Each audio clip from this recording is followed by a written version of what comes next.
Last day. Boy, last day. Yes. Last day. Last day, Monday na magkita-kita. Hindi na. Hindi na ka. Sa ano na? Sa Pasukan na. pasok na.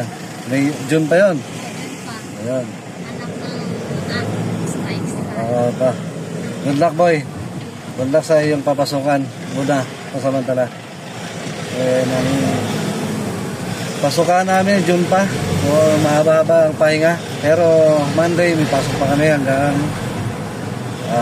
15. April 15. Tapos practice na lang. So, mula bukas hanggang linggo, mahaba-habang pahinga. Kaya kung magbabakasyon, kung bakasyon na, pwede ka pa, boy. Pwede ka pa pumunta ng Boracay, boy. Boracay. Dahil 5 days, pwede ka pa mag-Boracay. Yan, Boracay ka muna habang bakasyon pa.